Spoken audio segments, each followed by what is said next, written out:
Que tal? Boas tardes. O Goberno tenta recompoñerse do fiasco electoral en Extremadura. No último Consello de Ministros deste ano primaban as caras longas. A nova ministra portavoz, Elma Saiz, recoñeceu que non esperaban un resultado electoral tan malo e cando lle preguntaron sobre se hai que absterse para deixar gobernar a Guardiola, Saiz deixou a decisión en mans da militancia.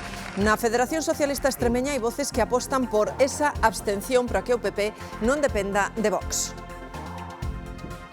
E bota a andar a variante da costa norte de Galicia, infraestructura clave para desviar o tráfico do centro urbano de Viveiro. Alfonso Rueda considera que urxía esta solución para aliviar os atascos no norte da Mariña lucense. Agardase que a vía estea lista esta legislatura. Creo que en poucos sitios de Galicia é tan evidente a necesidade dunha variante como en Viveiro. E eu celebro, agora que estamos a punto de rematar o ano 2025, que vaya a ser unha realidade, igual que están sendo unha realidade outras obras importantes de infraestructuras que estamos facendo na provincia de Lugo. Os descontos no transporte van manterse en 2026. O Consello de Ministros aprobou a prórroga, aínda que a ten que convalidar o Congreso. E hai preocupación no sector lácteo. Galicia é a comunidade máis afectada polos aranceis do 22% que a China lle impón dende hoxe. O sector exporta a China produtos por valor de 45 millóns de euros e en España hai demanda suficiente como para asumir os produtos que deixen de exportarse, pero, aínda así, temen que se cubra esa demanda con produtos que chegan de países europeos. E outros países netamente exportadores como Francia, como Alemania, que ao caerlles o mercado chino, podan voltarse cara a España colocando os seus excedentes. Que estamos en tempo de Nadal xa o sabemos, en tempo de agasallos xa o sabemos tamén, en tempo de roubos. O mellor iso non o sabíamos, que 3 de cada 10 furtos dos que se producen ao longo do ano son nestas datas. E que adoitan roubar maioritariamente os ladróns de Nadal, sobre todo teléfonos móviles e videoxogos, pero tamén rouban na área de alimentación. Que produtos son os máis roubados? Vémolo nuns minutos. E nos deportes deterémonos no rendemento de Borja Iglesias. O Panda asinou un ano espectacular, foi o máximo goleador do Celta neste 2025 con 15 goles. O Panda é unha peza clave no xogo deste Celta europeo e ata recibiu a chamada para xogar coa selección española nas últimas convocatorias. O tempo pódenos chubiscar pola costa da Coruña, pero a tendencia é a que se achegue un anticiclón para os días de Nadal. Vai ir moito frío, pero esta tarde as temperaturas soben un pouquiño.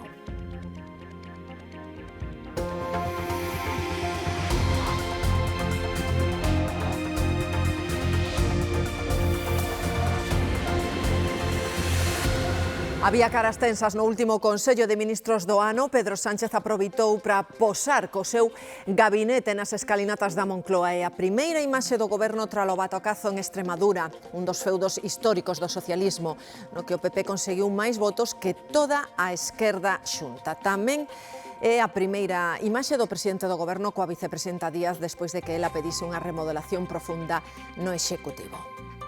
O goberno remata o ano unha remodelación controlada, mínima, unha remodelación que non satisfai o socio pequeno da coalición, a Sumar. Sánchez tamén afronta voces críticas dentro do partido, no PSOE extremeño, que piden absterse para deixar gobernar a Guardiola.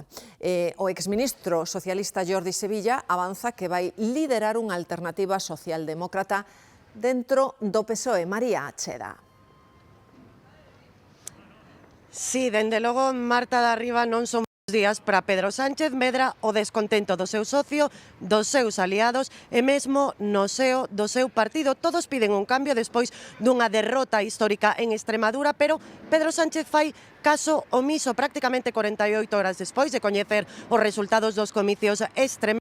Aínda non o escoitamos valorar eses resultados e todo isto cun panorama moi pouco alentador para os socialistas. En febreiro, comicios en Aragón, un mes despois en Castela e León e cunhas enquisas que en ningún caso lle son favorables os de Pedro Sánchez. O Goberno despide o ano estreando a Elma Saiz como voceira. Como si me hubiera tocado. el gordo. E Milagros Tolón, xa de ministra de Educación. Sánchez reforza o seu gabinete con perfis afíns a él. Maestra la debacle nas eleccións extremeñas.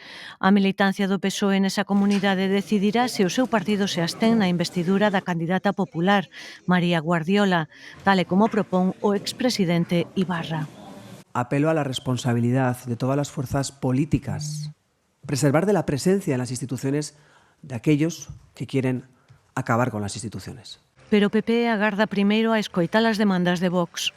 No sé si finalmente pidiera estar en los gobiernos. Yo les veo muy cómodos fuera, en la oposición. En todo caso, creen os populares que o PSOE está en descomposición. Si en el búnker de Moncloa no son conscientes de que el tsunami se les viene, allá ellos. O que foi ministro con Zapatero, Jordi Sevilla, tenta poñer en marcha unha corrente dentro do PSOE crítica con Pedro Sánchez, o que acusa de podemizarse cada vez más él y podemizar cada vez más al partido. En xaneiro publicarán manifesto. Tamén lle toca reflexionar os partidos á esquerda do PSOE. Si lo que queremos es que el votante del PSOE nos elija a nosotros antes que el sofá, estaría bien no insultar al PSOE. En referencia a Podemos. E no PSDG, Besteiro tenta gañar tempo e apraza ata despois das vacacións o Comité Nacional Extraordinario que debaterá sobre a xestión dos casos de acoso. A alcaldesa da Coruña avisa de que baten en ferro frío. Jesús. Si hola, ¿qué tal? No PSDG siguen produciéndose comparecencias logo de coñecerse varios casos de supostos acosos sexuais e laborais. A última en dar explicacións esta mañá foi a alcaldesa da Coruña, Inés Rei, que di non ter coñecemento dunha terceira denuncia contra ela. Mentres, no Concello Ourensá de Barbadas, o alcalde di non sentirse representado polo partido e mantén o goberno con só 3 concelleiros de 17. A executiva, como saben, do partido onte decidiu adiar o debate sobre estas cuestións ata o próximo día 10 de xaneiro. Besteiro apraza o debate e tenta rebaixar tensión. Ata o 10 de xaneiro non escoitará en primeira persoa o que pensa a militancia sobre a súa xestión das denuncias de acoso. Entre outras preguntas, deberá responder sobre a diferenza de trato entre o alcalde de Barbadas e a alcaldesa da Coruña. Na cidade herculina a situación enrédase. Inés Rei di descoñecer se hai unha terceira denuncia. Porque no tengo constancia, no se me ha trasladado ninguna denuncia ni ninguna información al respecto y por lo tanto pues yo estoy muy tranquila. E lanza un aviso a navegantes. Baten en ferro frío. As exconcelleiras que presentaron as primeiras denuncias aféanlle a Besteiro a súa falta de resposta. Nesta carta aberta exíxenlle que actúe como fixo noutros casos e avisan de que poderían aparecer novas testemunhas tamén de traballadoras do Concello. En Barbadas, tras a expulsión do PSOE do alcalde, o goberno local queda reducido ao rexedor, a un xa exconcelleiro socialista e a un edil de Democracia Ourensana. O primordial é darlle estabilidade ao Concello. Son 3 de 17 dís. O alcalde non ve problema. É o máis beneficioso para Barbadas, dada a situación política deste Concello, a fragmentación que hai, e consideramos que somos un equipo que podemos responder ás necesidades do noso Concello e da nosa veciñanza. E arremete contra a xestión que o PSOE fai do protocolo antiacoso. Creo que non é a mellor forma de representar os dereitos das mulleres nin a bandeira das mulleres. O presidente da Xunta lamenta a espiral na que entraron os socialistas galegos. É moi difícil dar a sensación de que queres facer as cousas ben, con coherencia, con calma, con rigor, con sentidiño, cando tes ese lío interno evidentísimo, non? E a cousa é dormir un pouco o tema, a ver se se calman, eu diría que boa falta fai, non sei se iso soluciona moito, pero aí xa non me podo meter. E hai reacción do goberno galego despois de que o xulgado de Ferrol arquivase a denuncia por agresión sexual contra o exconselleiro do Mar, Alfonso Villares. O conselleiro de Presidencia di que respectan as decisións xudiciais e asegura que é unha boa nova. Nos respetamos naquel momento as decisións da Xustiza e respetamos ahora tamén esta decisión como non pode ser de outro xeito. O xulgado de instrucción de Ferrol decide que non hai causa para abrir un xuicio, dende logo unha boa nova, e desexarlle, pois, lógicamente, alegrarnos por el. Galicia é a comunidade máis afectada polos aranceis que a China lles impón dende hoxe aos produtos lácteos. Para que vostedes se fagan unha idea, o 91% do que exporta España a China procede de Galicia. O valor total é de 42 millóns de euros ao ano en leite e en nata e de 3,5 millóns en queixos. A China grava provisionalmente a nata e os queixos europeos con aranceis de ata o 42,7%. Hai 5 industrias españolas entre as afectadas e quedan no tramo baixo do gravame, cun 28,6%. Algunhas como Capsain, Nolacto ou Liasa teñen centros en Galicia, así que falta ver o impacto do gravame no sector. Temos que traer casi un 30% de produtos lácteos da fora, polo tanto, non ten por que supoñer unha distorsión nin ás nosas industrias nin aos nosos gandeiros con respecto a precios. A preocupación é que outras potencias leiteiras europeas máis prexudicadas por estes aranceis entren no noso mercado. E outros países netamente exportadores como Francia, como Alemania, que ao caerlles o mercado chino, podan voltarse cara a España colocando os seus excedentes. Temos empresas potentes europeas como Lactalis que poden ter un canal de penetración no mercado español. Dende a Xunta piden ao Goberno e á Unión Europea que negocien coa China e que protexan o sector primario das guerras comerciais. Creo que outras decisións de outro tipo non deben afectar ao sector primario, que sempre é o sector máis débil, sobre todo os produtores. Os aranceis estarán en vigor mentras a China investiga se as subvencións europeas ao sector leiteiro son competencia desleal. E se cobran unha pensión contributiva, vaille subir un 2,7% o ano que ven. As non contributivas medran como mínimo un 7% e poden chegar ao 11,4% se o que a percibe ten familia a cargo. O Goberno aprobou hoxe un incremento do 11,4% tamén no ingreso mínimo vital. E o Executivo afronta o ano 26 cos presupostos de 2023, prorrogados por terceiro ano consecutivo. É unha das medidas do último Consello de Ministros deste ano. A economía española comeza a frear cando se achega a fin de ano. No terceiro trimestre o PIB medrou un 0,6%, unha décima menos que o trimestre anterior. Aguanta o consumo dos fogares, pero caen as exportacións. No referido ao crecemento interanual, o dos últimos 12 meses, o Produto Interior Bruto está no 2,8%. É a taxa máis baixa en 2 anos.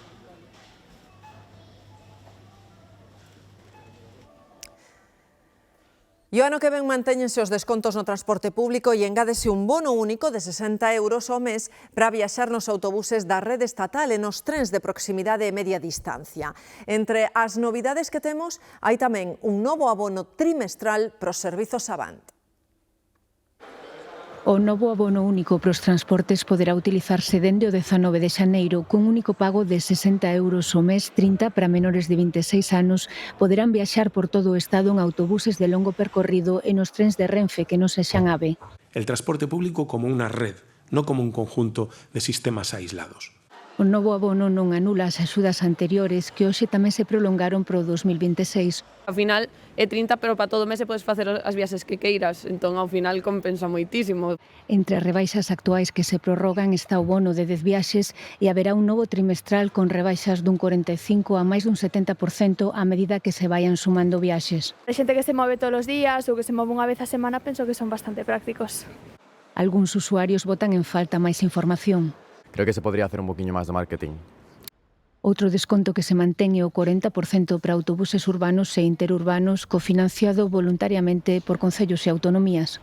Básicamente apostar, como xa fixemos o ano pasado, por manter tamén o noso desconto adicional e facelos compatibles do 20%, non? A maiores de aprobarse no Consello de Ministros, as axudas ao transporte público teñen que ser convalidadas no Congreso no prazo máximo dun mes. A atención se teñen que circular por Vigo porque esta cidade conta xa cunha zona de baixas emisións na que non poden pasar os coches sen etiqueta medioambiental. Fíxense, en Galicia están obrigados a ter eses espazos de baixa emisión. As 7 grandes cidades, de momento, só o teñen 3 delas. Pontevedra, A Coruña e dende estes días tamén Vigo, no sur galego. Aínda que as demais teñen que ir ao pouco implantándoas. Carlos. Vigo non quere pisar o acelerador e cumprirá coa obriga de establecer zonas de baixas emisións moi a modo. O Concello acaba de aprobar o proxecto, pero dende o Goberno local insisten en que o impacto na cidade ha de ser o mínimo imprescindible, o mínimo necesario. En principio haberá 4 zonas con restricción de tráfico, pero ningunha vai incluir as grandes vías como estas. As limitacións empezarán a aplicarse a partir de 2026 para os coches máis contaminantes, pero xa explicaron dende o Concello que non haberá sancións, cando menos durante o primeiro ano, son unha campaña de información. O alcalde, ademais, di con claridade que ninguén terá que cambiar de vehículo para acceder ou para circular no centro da cidade. Vigo non exixirá vestir de etiqueta para poder pasar. Xa hai cámaras instaladas e tamén algún sinal, pero a noticia é que non hai noticia, non haberá multas. Non vamos a hacer que nadie tenga que cambiar su vehículo para entrar allí. Esas 4 zonas de baixas emisións limitan só unha pequena parte de Vigo. Ademais, os residentes ou os que teñan que pasar para traballar poderán entrar. Había que entrar onde hai que entrar, porque o meu coche ten 8 anos agora, e non sei se poderá entrar ou non poderá entrar. Pareceme correcto. As cidades feitas hai centos de anos ou decenas de anos non están concebidas para un tráfico tan abundante como que hai agora. Me parece mal, porque únicamente pueden entrar los que tienen posibilidades reales de comprar un coche de emisión cero. Pues me parece unha boa iniciativa, como cidades como Madrid, así un pouco desatascar o centro. Se trata de que a xente ande, de que haya menos coches, ¿no? Entón, nos parece que pode ser empezar a andar en esa dirección, pero logo ten que haber unha vontade política e social de que necesitamos resolver un problema de saúde pública que é a mala calidade do aire en Vigo. As limitacións serán progresivas, primeiro para os vehículos máis contaminantes. O plan debería completarse en 2031. Deses coches de emisións cero lles falamos agora, porque o coche eléctrico vai gañando peso no mercado. As vendas medran en España máis dun 86% entre xaneiro e novembro. É o dobre ca media europea. Disparouse a demanda de híbridos, sobre todo os híbridos enchufables. Dese tipo concreto de vehículos matriculáronse o dobre que o ano pasado. O que tarda máis en arrancar é o coche 100% eléctrico. Esa é a terceira opción para os consumidores.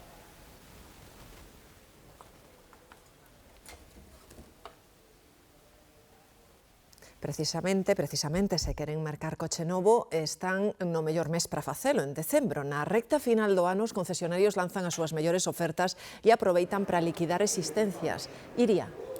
Si os concesionarios queren desfacerse do stock acumulado antes de que cheguen os novos modelos e tamén cumplir cos obxectivos comerciais do ano, así que neste mes de decembro sacan as súas mellores ofertas nas mellores condicións. Neste concesionario, por exemplo, atopamos unha liquidación de fin de ano con descontos de ata 7.000 euros. As ofertas de final de ano son o empurrón que moitos buscan para lanzarse a cambiar de coche. Entón hai que aproveitar un pouco de decembro cando hai liquidación de stocks para dar un vistazo e darlle unha pensada. Xa o veño a recoller, xa está comprado o coche e elixen a data porque me cadrou así, a verdade non tiña... Pero bueno, a verdade é que collín un bo precio, non sei se é polo mes en particular. Cartéis de liquidación, desconto e oferta adornan os concesionarios neste tempo, en que mercar un coche pode sair ata un 30% máis barato. Un coche de 22.000 euros pode quedarnos só en 18, ou, por exemplo, algún híbrido enchufable que normalmente ronda os 47, agora está por debaixo dos 40. O motivo de tanto chollo non é outro que pechar as contas do ano, cadrar obxectivos e facer espazo pros modelos de 2026. E temos moitos coches, aínda quedan, aínda Papá Noel pode vir a buscar algún regaliño aí de última hora, de alguén que se haya olvidado, pero xe digo, aínda queda algo e con moi boas condicións, as mellores de todo o ano. E todo nun 2025 en que aumentaron as vendas. No que vai de ano entregáronse en Galicia máis de 27.000 coches, pero queda sumar os datos de decembro e ver se Papá Noel decide chegar sobre rodas neste Nadal. É importante o coche que mercamos, pero tamén o estado das estradas. En Bergondo reclaman medidas despois de que un tráiler emborcara ao lado dunha casa nunha zona na que xa se producen accidentes dun modo frecuente. Este desampaio é un dos puntos negros da rede viaria do concello de Bergondo. O último accidente ocorreu esta mesma semana cando un tráiler emborcou a carón dunha vivenda, afortunadamente, sen causar danos persoais. Cuando subía por aquí, veía bajar un autocar por aquí, se tiraba él hacia la derecha para abrir un poco el espacio y dejarle pasar, se metió a la mano derecha en la cuneta ahí, y con el movimiento de la carga el camión se deslizó hacia la derecha y ahí se empotró ahí dentro, abajo. Os veciños levan anos reclamando melloras na seguridade viaria. Hai zonas nas que os vehículos teñen que invadir o carril contrario para esquivar os peóns. Por aí non subo andando ni de broma, ya hubo accidentes, ya murió gente, yo por ahí no subo andando. Entonces yo, para subir por ejemplo al pueblo, tengo que subir sí o sí en el coche. Simplemente voy al médico a la brea, no es cuestión de decir vas de paseo, voy al médico a la brea y me tuve que tirar contra una coneta, la tajea que hay allí, me tuve que meter allí, porque es que si no iba para la residencia. Os veciños din que as obras de mellora están pendentes dunha propiedade protexida por patrimonio que impide ampliar a estrada provincial. Fixeron un muro ilegal a principios dos 90, o propietario conseguiu que patrimonio lle protexera todo. A estrada comunica dous polígonos industriais e serve ademais de conexión coa autovía A6. Están listas xa as pezas de formigón coas que se vai montar a fachada do futuro Centro de Superconmutación de Santiago. Vanse transportar dende o grupo Rodiñas, en Curtis. Ese centro de supercomputación é unha das 6 novas fábricas europeas de inteligencia artificial e estará centrada en aplicacións para a saúde. Hai que pensar que se fabrican pezas de moitas toneladas, que van ensambladas, que van atornilladas, entonces o nivel de enxeñería que requiren de estudio é moi superior ao que unha obra convencional pode requerir. E isto redunda, lóxicamente, nunha mellora de calidade. No centro logístico de Amazon, no Porriño, están en folga as portas de Nadal, con milleiros de paquetes que quedan sen repartir. Hoxe quedaron na nave, por exemplo, uns 11.000 paquetes. Os traballadores están pedindo melloras laborais. Mar. Os traballadores están concentrados toda a mañá aquí nos exteriores da nave de distribución do Porriño e confirman que solamente saíron uns 7.000 paquetes, nunha xornada normal son 20.000 aproximadamente o que se distribúe, así que nas vésperas de noite boa, facendo as contas, quedan aquí nesta nave 11.000 paquetes sen repartir. Incidentes cando a Garda Civil está ás portas porque o piquete pretende impedir a saída dos poucos repartos do día. Queren chamar a atención respecto ás condicións de traballo. Din ritmos excesivos, sobrecarga laboral, falta de persoal, sobre todo no Nadal, ou excesivos contratos a tempo parcial. Pola súa banda, a empresa asegura que a contorna laboral é moderna e segura e que os operarios teñen salarios por enriba, din, do establecido no convenio. Os que chegaron a un acordo co Concello despois de 2 meses de conflito laboral son a Policía Local e os bombeiros de Santiago. Aceptan volver facer horas extras de modo voluntario, din que o fan pola cidade por seguridade pros cidadáns e non porque lles pareza suficiente a oferta que lles fixeron dende a alcaldía. A partir de agora, os policías e os bombeiros van cobrar un 23,7% máis pola hora extra. Ana Pontón felicita o Nadal aos galegos cun vídeo en redes.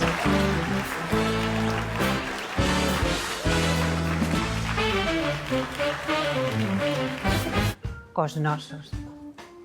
Pois perdoade que algúns... A voceira nacional do BNG interpreta un monólogo cómico no que comeza dicindo que está a preparar un discurso como presidenta de Galicia. Critica o proxecto de Altrin, Palas de Rei, as plantacións de eucalipto e o rei Xoán Carlos. E remata pedindo a paz para Palestina.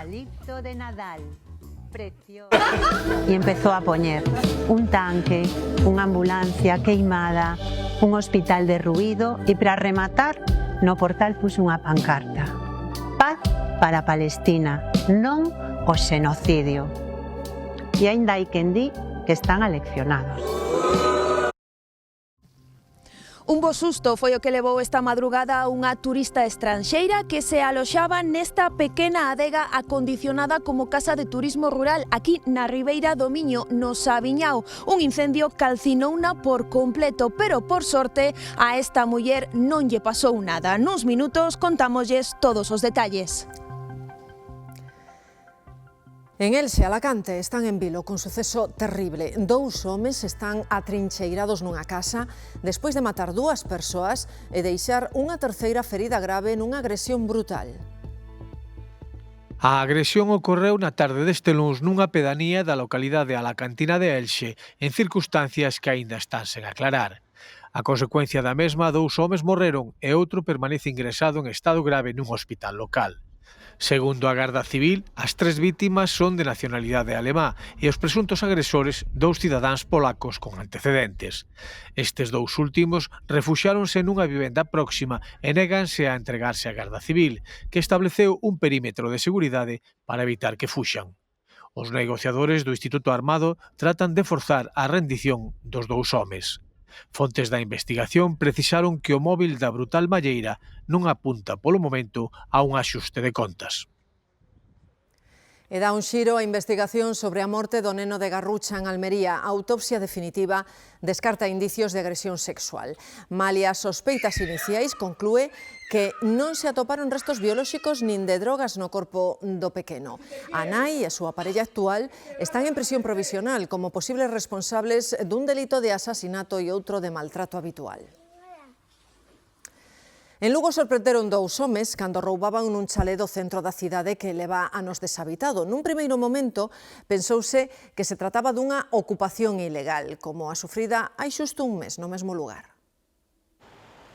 A casa está situada nun sitio privilexado moi preto da muralla e o Parque Rosalía de Castro. Leva anos deshabitada dende que faleceu o seu dono. Nun primeiro momento, a veciñanza creu que se trataba dun novo intento de usurpación.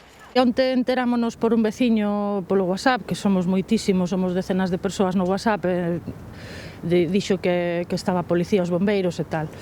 Recén acabamos de enterar que non foi un intento de ocupación, que foi un intento de roubo con forza. Na casa non vive ninguén, pero a familia propietaria está a cometer obras no seu interior. Nesta ocasión, os ladróns aproveitaron a saída do traballador para acceder á vivenda. Supoño que a policía, avisada porque é unha zona transitadísima, e calquera persoa pode dar un toque avisando de que están asaltando. Os 2 homes foron sorprendidos tratando de levar ferramentas, polo que foron detidos por roubo con forza. Un novo incidente na zona que se suma ao intento de ocupación da mesma vivenda e os roubos en varios pisos. Cren que vixían a zona. Logo, cando pasaron as cousas, daste conta, non? Pois vixiando as portais e a xente desde o parque, desde o Colegio de Arquitectos, é que está chupado vixiar a nosa zona. Volven reclamar máis presenza policial. E un incendio calcinou unha casa de turismo rural no Sabiñao. Por fortuna, a única turista que había dentro logrou escapar das lapas, María. Sí, de feito foi a propia hóspede, unha turista estranxeira, a que deu a voz de alarma ao redor das 12:30 da noite cando chegou aquí e xa atopou a vivenda ardendo. Trátase dunha pequena e antiga adega rehabilitada como aloxamento turístico situada na Ribeira do Miño, aquí na aldea de Bexán, no concello do Sabiñao. O lume provocou o colapso do tellado e calcinou por completo o interior desta casa. Pola complicada orografía da Ribeira Sacra, como saben, con esos accesos estreitos, isto dificultou en moito o traballo dos bombeiros de Chantada porque non puideron pasar co seu camión e precisaron da axuda dun vehículo máis pequeno para poder chegar ata aquí e sufocar o incendio, do que de momento aínda se descoñecen as súas causas. Ao redor das 12:30 da noite, a turista estranxeira que ia pasar noite nesta casiña rural do concello lucense do Sabiñao chamou o 112. Contou en inglés que a vivenda turística onde se atopaba estaba ardendo por completo, pero que ela conseguira poñerse a salvo e que se atopaba ben, que non precisaba asistencia sanitaria. Axiña alertaron os bombeiros de Chantada. Mobilizouse a dotación completa con 2 vehículos e ao chegar allí xa nos encontramos co primeiro inconvinte, que ao chegar a unha zona que chamas a Capela, por baixo do núcleo xa non entraban os camións. Entonces, bueno, movilizaron o personal hasta a zona para ver o que realmente se encontraban e, bueno, xa estaba unha adega pequena e colapsada totalmente por un incendio no seu interior. A adega Miña, que así se chama, é unha construción no medio duns viñedos na beira do río Miño, preto da localidade de Bexán. Un refuxio de calma, segundo a propia web ofertaba, restaurada con agarimo para desfrutar da Ribeira Sacra. O tellado colapsou e quedou calcinada. Por sorte, a inquilina saiu ilesa pero moi nerviosa. Ela non sufriu danos ningún, ningún, alertou, e ao final os medios que chegamos xa sofocamos o pequeno lume que xa quedaba, o resto xa prácticamente estaba todo calcinado. Foi necesario para eso mobilizar unha pica de medio rural, porque era o único vehículo que nos accedía á zona. Un aloxamento turístico no medio da natureza que arrasou un incendio do que polo momento non se coñecen as causas. Dúas veciñas de Santiago, nai e filla, permanecen ingresadas no hospital ao sufrir unha intoxicación por monóxido de carbono. Levaban días padecendo vómitos e mareos. Esta madrugada agravaronse os síntomas, tiveron que acudir a urxencias. Quedaron hospitalizadas e os sanitarios alertaron os servizos de emerxencias para verificar a orixe da emanación de gas. Cando chegamos a eso das 6:50, 7 da mañá, comprobamos que efectivamente había un nivel de acumulación de monóxido moi alto e moi perigoso. O que non demos atopado foi a fonte dese monóxido, que xeralmente é unha mala combustión, unha caldeira, un quecedor de auga, un braseiro, etc. Puidemos acceder tamén a unha das vivendas contiguas, que tamén presentaba indicios altos, e que ten tamén que sí que tiña unha potencial fonte, pero que non puidemos comprobar. Na busca da orixe do gas e por prevención realizáronse medicións nas casas contiguas. Nos llamaron por la mañana al teléfono de que había una fuga de monóxido de carbono y de que si podíamos abrir nuestra casa para mirar los niveles. Y hemos bajado ahora y han mirado nuestros niveles en nuestra casa y es cero. A última hora da mañá, un técnico inspeccionou a caldeira da vivenda contigua das afectadas e certificou que a súa mala combustión foi a causa da emanación de monóxido que se filtrou ao edificio vecino. As incautacións de cocaína a galegos ou en Galicia medraron este ano. Interviñéronse máis de 15.000 kilos e houbo importantes operacións policiais. En moitos casos os arrestados son multireincidentes. A Fundación Galega contra o Narcotráfico alerta desta situación e pide que se tomen medidas. Nesta operación contra o narcotráfico que se desenvolveu a semana pasada na comarca do Salnés detiveron, entre outros, 2 vellos coñecidos das forzas de seguridade. E isto ocorre con frecuencia. A porcentaxe de reincidencia por estes delitos é moi elevada. O porcentaxe de reincidencia é do 19% en termos xerais. En caso de narcotráfico, o 42%. Isto é máis que ilustrativo do problema que temos con narcotráfico e dos altísimos índices de reincidencia que fan que unha e outra vez os mesmos estean facendo o mesmo. Para evitalo, piden unha resposta máis áxil e disuasoria, medidas contundentes como estas. Introducir un agravante, lóxicamente un agravante no Código Penal por reincidencia, un agravante cualificada por reincidencia, e evitar, endurecer, digamos, ser máis rígidos na concesión de permisos penitenciarios. Outra das solucións que se apuntaba era precisamente que se poden facer xuizos rápidos. Outro dos problemas que salientan é o aumento da violencia entre os narcotraficantes. As intervencións contra o narcotráfico, antes, en 9 de cada 10 ocasións, non había armas. Agora é ao revés. En 9 de cada 10 ocasións hai armas. Eso significa incrementos de violencia. Como dato positivo, din que nos últimos anos en Galicia hai un maior rexeitamento social contra o narcotráfico. Facía anos que a estación de esquí de Manzaneda non estaba aberta polo Nadal, pero este ano foi posible, sobre todo grazas ás intensas nevadas dos pasados días. Nuns intres contámoslles todos os detalles sobre esta reapertura. Pero ollo co frío, porque a gripe entra en Galicia en tendencia descendente, aínda que Sanidade non descarta unha segunda onda. Por iso, pide precaución para evitar contaxios, sobre todo nestas festas de Nadal en que nos xuntamos moitos. Lembran que agás nos días festivos os puntos de vacinación seguen abertos e, de paso, convidan todos os maiores de 18 a que participen no ensaio da vacina contra o virus sincipitial. Da cal vai depender o que tamén as futuras vacinas, no seu calendario vacinal, no? Como todos sabedes, fomos pioneiros en lo que foi a inclusión da vacina frente ao virus respiratorio sincitial en nenos, no? Fomos a primeira comunidade en facelo, no? Unha vacuna que ha revolucionado o que é realmente a presión asistencial en pediatría nos meses de inverno. Marisco ou así. Eu entendo que os xoguetiños ou igual comida para Nadal, turrón. É o que nos responden na rúa cando preguntamos cales son os produtos preferidos dos ladróns no Nadal. E non acertaron, non. O que máis furtan nas tendas nestas datas son os cosméticos, sabela. Os amigos do alleo tamén lle escriben a carta aos Reis Magos e maioritariamente o que adoitan pedir os ladróns de Nadal son perfumes e maquillaxes porque son produtos pequenos que se poden agochar facilmente cando os rouban e ademais teñen un prezo elevado. Na sección de alimentación dos supermercados, por exemplo, tamén se rouba moito nestes días de Nadal, sobre todo viños e licores de prezos elevados e embutidos tamén dos máis caros. Buscan sobre todo os ladróns nestas datas produtos que sexan sinxelos de agochar e fáciles de vender e que ademais teñan un valor elevado. Miren, o reloxo da Praza Maior de Lugo estivo 1095 días parado. Despois deses 3 anos, xa lles boto eu a conta, o reloxo que está na propia Casa do Concello volve marcar o ritmo no centro histórico da cidade. Noelia. Este reloxo marcou o ritmo de moitas xeracións de luguesas. Ten 150 anos de historia e nese tempo sufriu numerosas modificacións. Conta cunha tecnoloxía reloxeira moi sofisticada e é dos poucos que quedan da súa época. A maioría foron sustituíndoos porque cada vez hai menos profesionais especializados no seu complexo mecanismo. Agora puxeron a andar, pero o reto é restauralo para que dure outros 150 anos máis. A maioría aínda non se dera conta. Hace tantos años que ya ni se mira. Pois pareceme estupendo, eu non o había visto, pero... Tras 3 anos parado, o reloxo da Torre do Concello de Lugo volve dar a hora. Entonces xa non mirábamos para el, pero ahora xa miraremos. Porque yo decía, ¿cómo lo arreglarán? ¡Qué milagro! No sé si durará mucho, porque lo arreglan y al poco tiempo otra vez está estropeado. De orixe inglesa e dos poucos que quedan da súa época.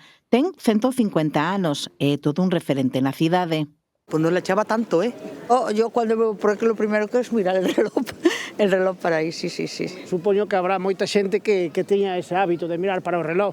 Mandárase fabricar, contan as actas municipais da época, porque o da catedral non era moi fiable, sempre ia adelantado.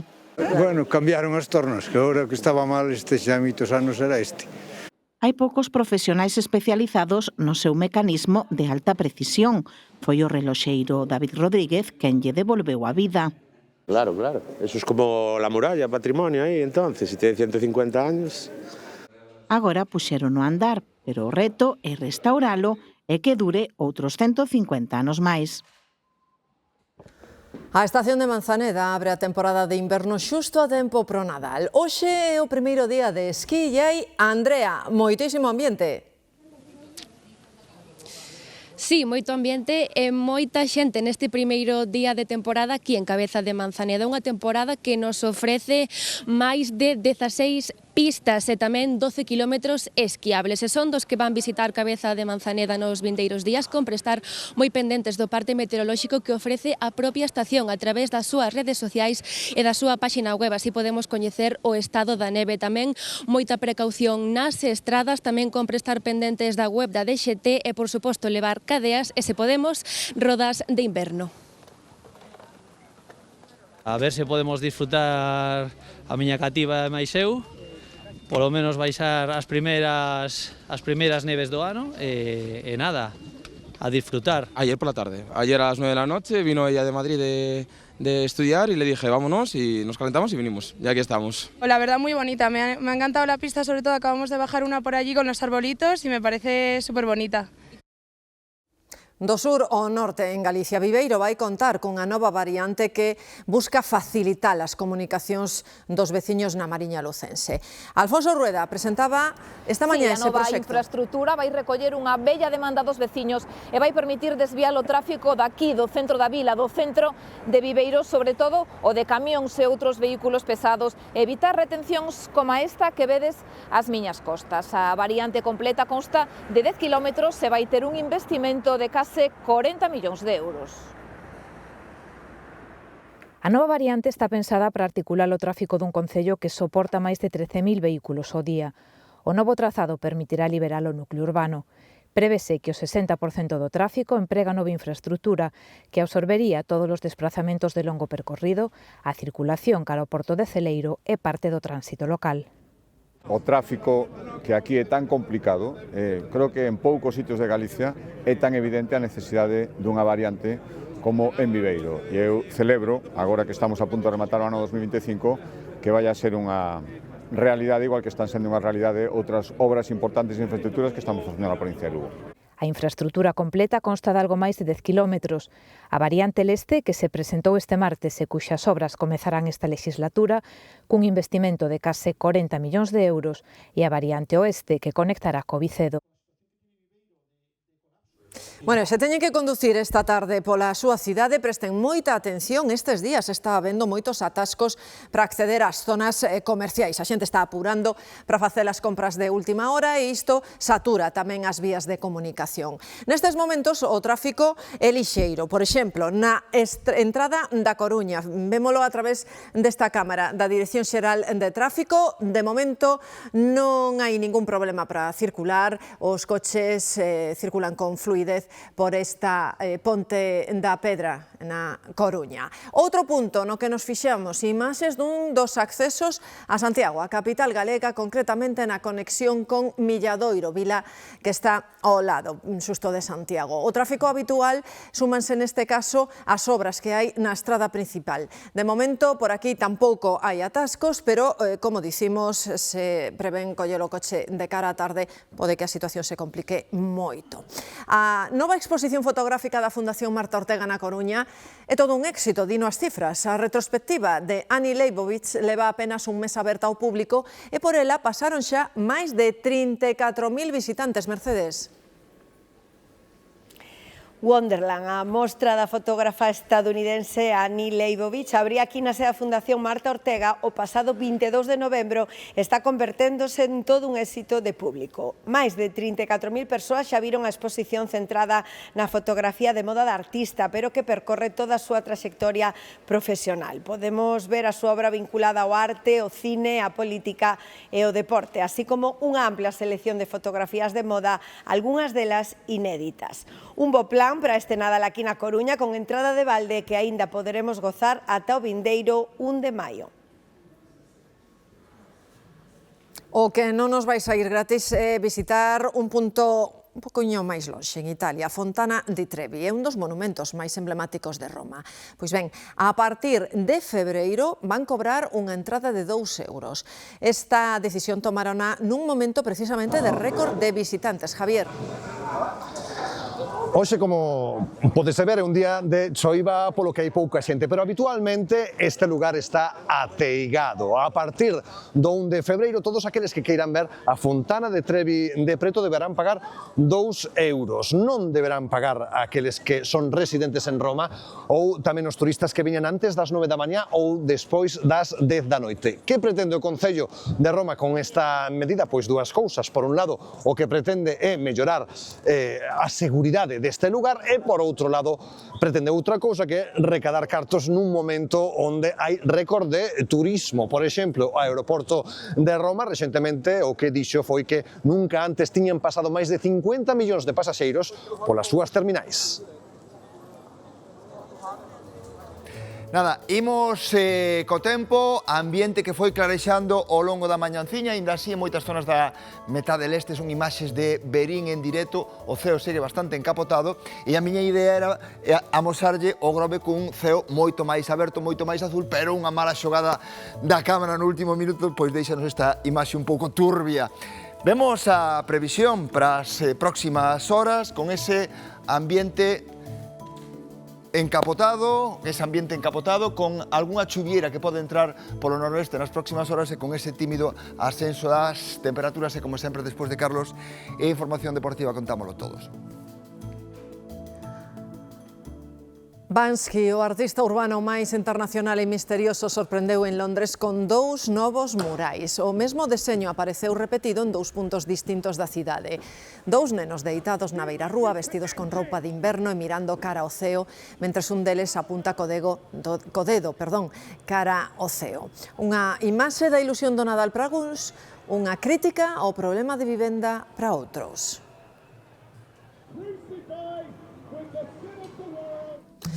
Máis aló da iluminación e da decoración de Nadal en vilas e cidades, son moitas as actividades culturais específicas nestas datas. Miren senón este concerto dun cuarteto de corda interpretando música clásica e panxoliñas nun escenario composto únicamente por candeas. Ollo, porque o de ofrecer música á luz das candeas é xa unha tendencia mundial, chamanlles concertos candlelight. Hai que estar a última. Pasen moi boa tarde, vémonos mañá.